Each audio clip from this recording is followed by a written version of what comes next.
Hi, I'm Evan, a totally legitimate labor economist, I assure you, and I've made it my life's mission to overanalyze an episode of SpongeBob. What are you looking for, you might ask? For labor economics concepts, of course. And what better episode to analyze than Squid on Strike? The episode begins, like so many others, at the Krusty Krab, one of the most popular burger joints in the, probably, fictional town of Bikini Bottom. We see Mr. Krabs, the owner of the establishment, going over his profits at the end of the month, only for him to discover that they have gone down from the previous month by a whopping $3 whole. He goes to check in on his employees, only to find that his cashier, Squidward, has committed the Mr. Krabs equivalent of a cardinal sin by giving customers their change. Before he can confront Squidward about it, the restaurant's fry cook, SpongeBob, enters the scene tying his tie for some reason.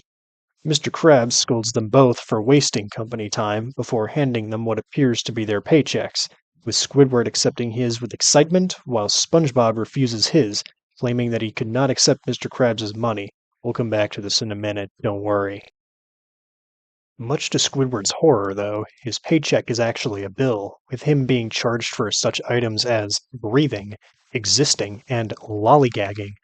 While an outraged Squidward refuses to pay the bill, SpongeBob attempts to hand his money over to his employer. Squidward, however, prevents SpongeBob from doing so, and convinces his coworker that not only is Mr. Krabs wrong for treating them like this, but that they should also escalate the situation by going on strike. Mr. Krabs then promptly fires his entire workforce on the spot. There are a few interesting labor economics implications within this sequence, first of which being SpongeBob's refusal to accept compensation for his labor.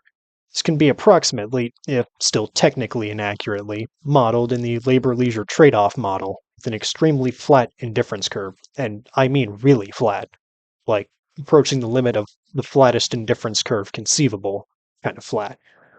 We can also infer a little about Squidward's indifference curve based on his reaction to receiving his supposed compensation. Based on his enthusiasm, we can assume that Squidward's indifference curve is relatively steep, something like this.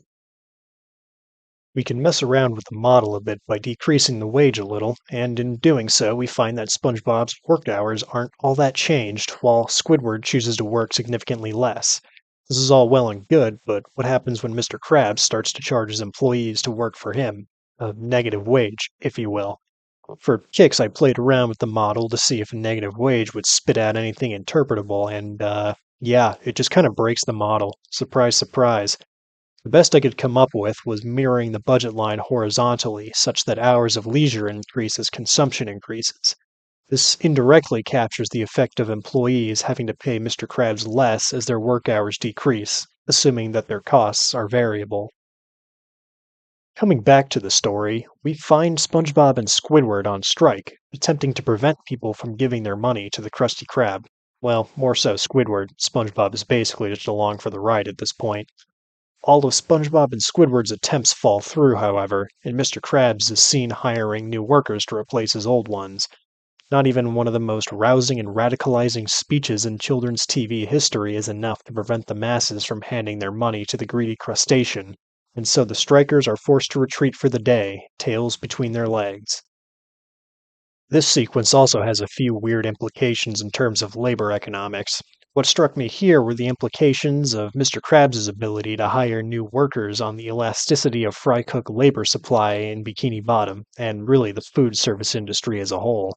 Taken individually, Squidward has a negative elasticity of labor supply, which sounds pretty normal. The lower your wage becomes, the fewer hours of labor you will want to supply. Where things start getting weird is when you start to consider SpongeBob and the employees that Mr. Krabs hired after firing SpongeBob and Squidward.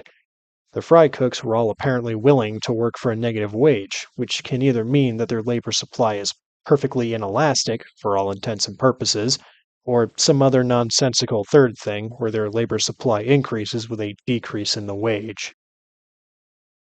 Does any of this actually make sense? Not really. Do I find it funny? In the words of Plankton, in a cosmic sort of way, yes. It is now the middle of the night, and we find Squidward grappling with the possibility of being stuck on strike with SpongeBob for the rest of his life, and he resolves to negotiate with Mr. Krabs for their jobs back.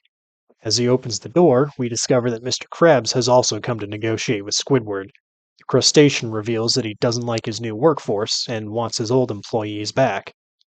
Meanwhile, SpongeBob, who has taken Squidward's speech from earlier in the day to heart, systematically dismantles the Krusty Krab over the course of the night.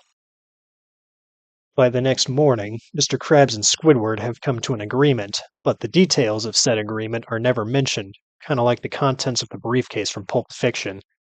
As Squidward and Krabs return to the Krusty Krab, they find it nothing more than a smoking pile of rubble, and in response, Mr. Krabs informs his recently reinstated employees that they will be working for him forever in order to pay off the damages caused. The earlier seasons of SpongeBob are known for their tongue in cheek references to the real world that are more geared towards adults, but this was certainly one of the more on the nose episodes, all told. And though a lot of the implications as far as labor economics go were largely nonsensical to our current understanding of how the labor market functions, it was kind of funny to go back and watch this with those things specifically in mind.